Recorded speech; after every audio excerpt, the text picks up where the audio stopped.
What a win. The Ravens come back from 19 points and defeat the Colts 31-25 in OT. Let's talk about it. Let's talk.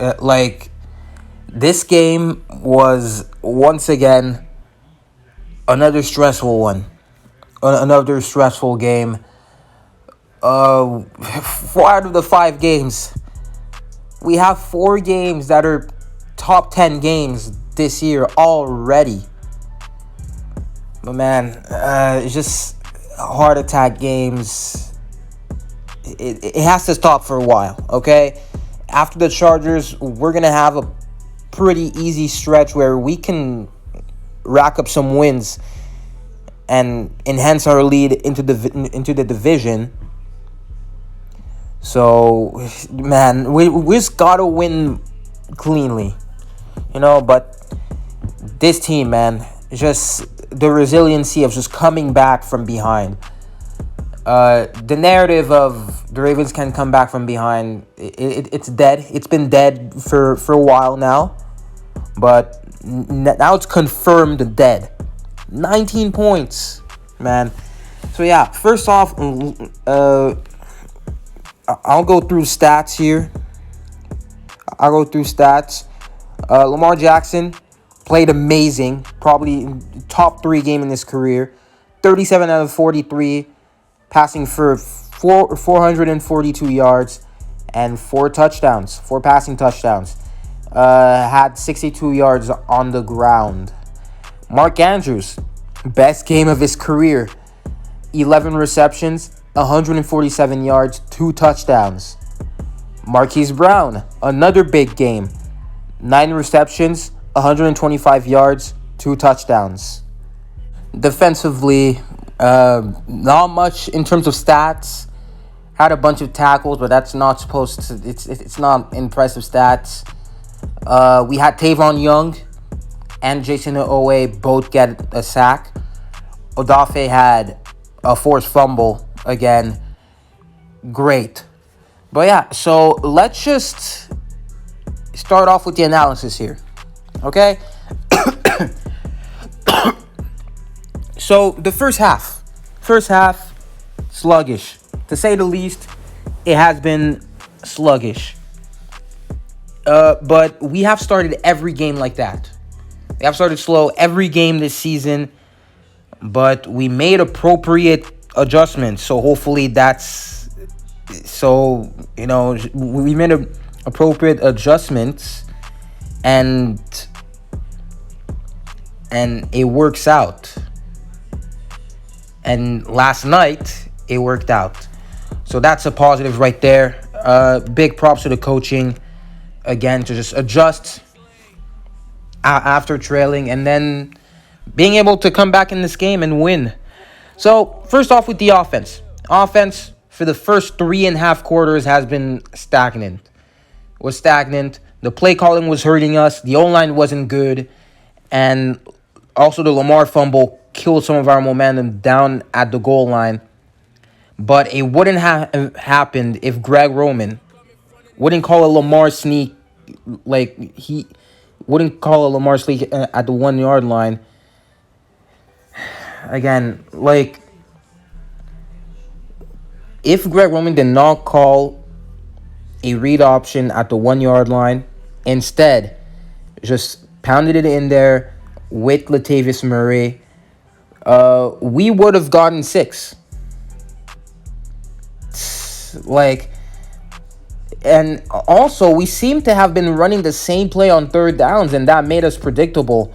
Again, I do not understand why you run the same play on 3rd downs. It's part of the reason why we have sucked converting 3rd downs this season. And another thing that was pretty noticeable was Roman was trying to record chase. It did not look like he wanted to win. He was more worried about the record than to win. I understand. You want to keep the record going. But a win is more important here. At about the end of the 3rd, our offense finally started going. and clicking in all cylinders. And we put on a show to come back from down 22-3. First topic. First things first. Individually, Lamar. What a performance. Seriously, what a performance. Yeah, I know he had some mistakes early. Like, we all know, missing Marquise Brown twice wide open, fumbling on the 1 yard line, which I honestly think it's not a fumble, but okay, they count it as a fumble. The play call was more the problem than him. You just don't run that play at the 1 yard line, especially when you have a power back literally on the field. Like, bro, I don't know. But yeah, like what he did in the fourth quarter was remarkable. Definitely remarkable, if you want to put it that way. Anyways, Lamar shut up two criticisms last night, that with the can't come back from being down 2 touchdowns and the can't throw narrative. That is still, these two narratives are still going on. We're still going on for absolutely no reason. He has done absolutely nothing for these narratives to be there still. He has proven that he can play from behind. Again, it's that simple. People are just throwing narratives out of nowhere, man. Like, this guy can't win for nothing, man. But yeah, he's already done enough. He's already done enough to shut down these narratives. But man, last night, you cannot bring up those narratives again. You cannot.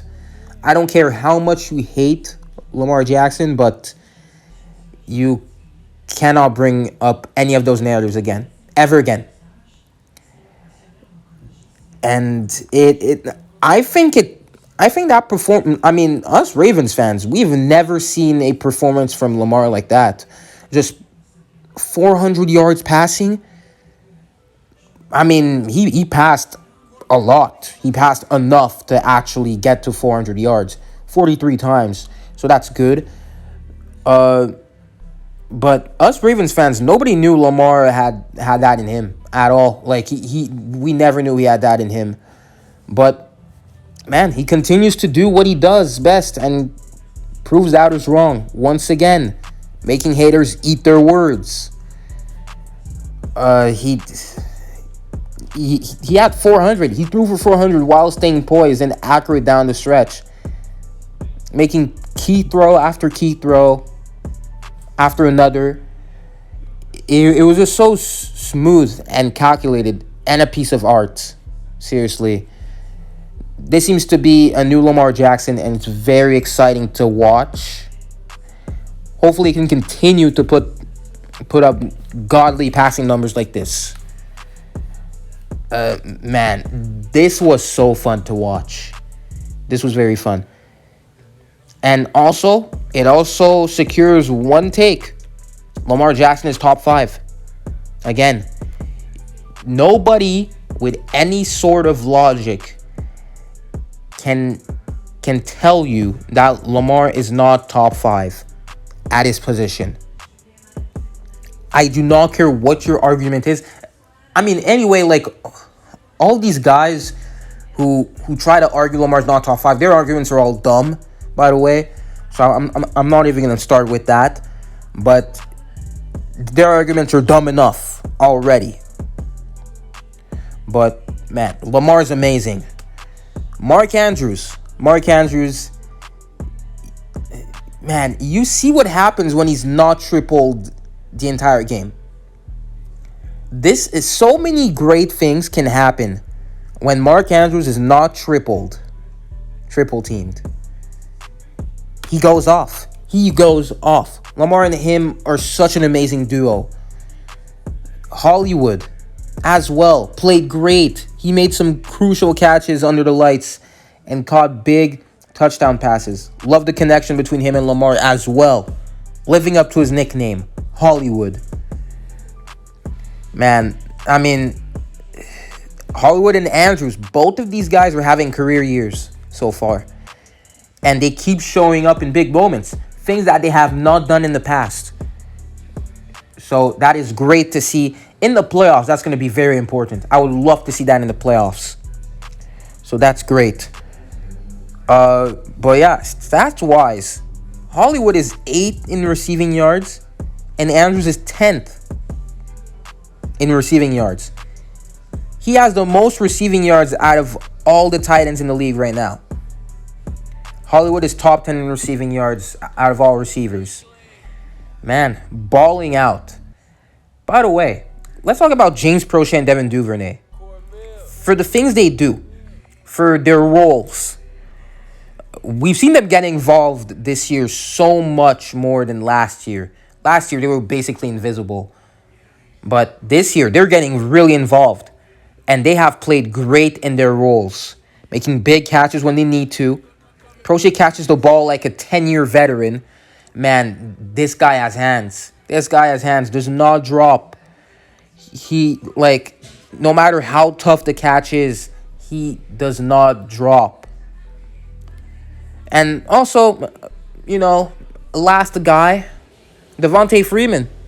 My opinion does not change a lot on him. I still do not like him getting snaps over any running back on our roster.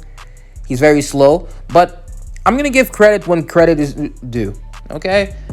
Because he has played great in the fourth quarter and overtime.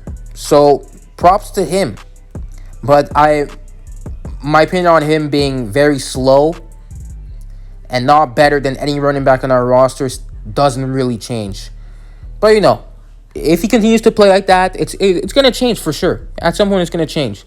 But for now, I'm not going to overreact to one. I'm not going to overreact to one quarter and 1+1 drive. So yeah, man. Defensively, that's when the bad shit comes. Okay, defensively, we have looked horrendous for most of the game. We got bailed out by a lucky missed field goal at the end of regulation and a blocked field goal from Calais Campbell. Defense cannot tackle, and they need to work on that badly, man. They need to work on that. And I know it's too early to tell Patrick Queen is a bust. I hate when people call him a bust right now, because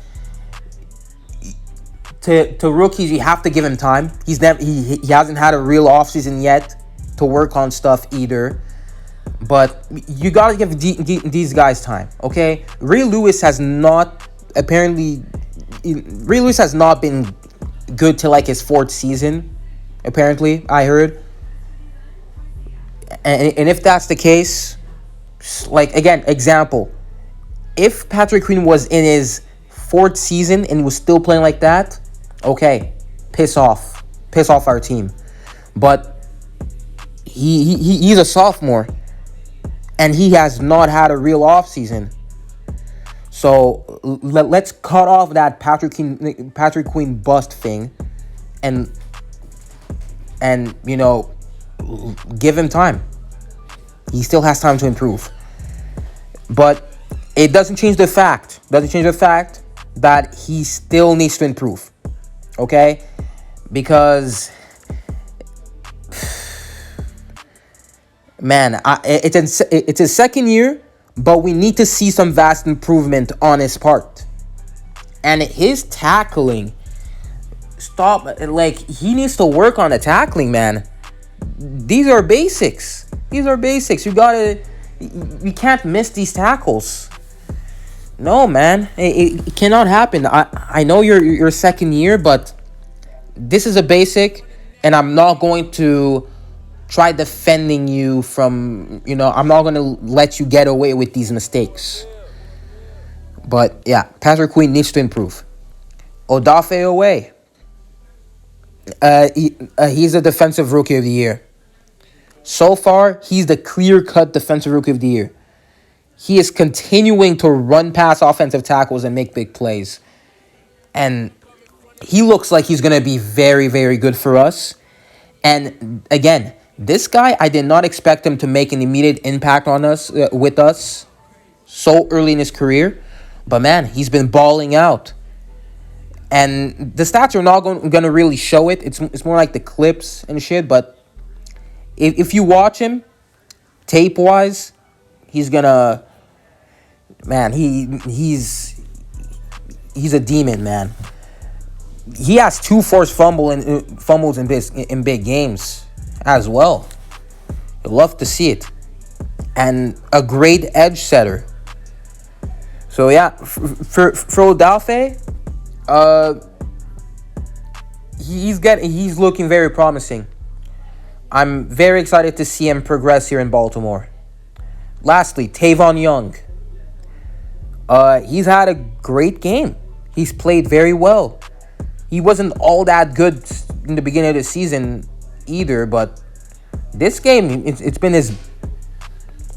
But man, like, he's had a very hard career so far. He's been injury prone, and when he's healthy, he's actually very good. He's normally very good for us. He's been very clutch, and he's been coming up big. But then he came back and hasn't looked all that great. But this game, he looked like better than his older self. But yeah, that penalty at the end is one mistake he cannot make again and probably won't. I mean, you know, like I know it's a cheap shot by Doyle, but why are you flopping? Like, really? Don't flop.